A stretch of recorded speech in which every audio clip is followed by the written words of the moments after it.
ہمارے ایک دوست نے ایک واقعہ سنایا تھا قبر کے عذاب کا.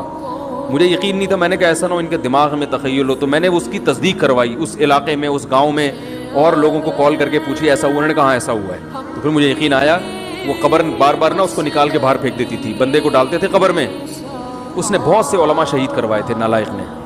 اس کا جرم یہ تھا کہ وہ مخبریاں کر کر کے نا علماء کو قتل کرواتا تھا. اس کے والد میرے پاس آئے, ہم لوگ کے پاس آئے. انہوں نے کہا کہ بھائی میں جب صبح جاتا ہوں تو میرے بچے کی جو لاش ہے نا وہ قبر سے باہر پڑی ہوئی ہوتی ہے, تو میں بڑا پریشان ہوں, کیا کروں.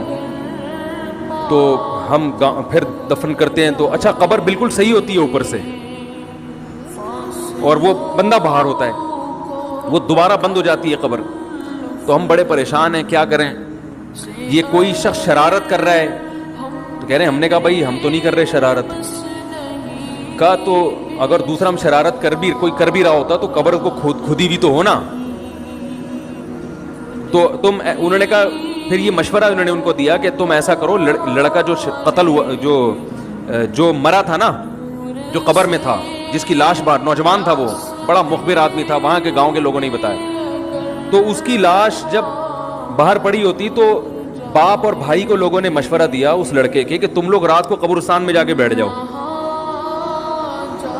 پہرا دو کہ کون آتا ہے نکال کے جاتا ہے اور قبر کو پیک کر کے چلا جاتا ہے. تو وہ صاحب مجھے بتا رہے تھے کہ اگلے دن وہ چیختے ہوئے آئے ہیں, چیختے ہوئے, باپ اور بھائی جو ہے نا.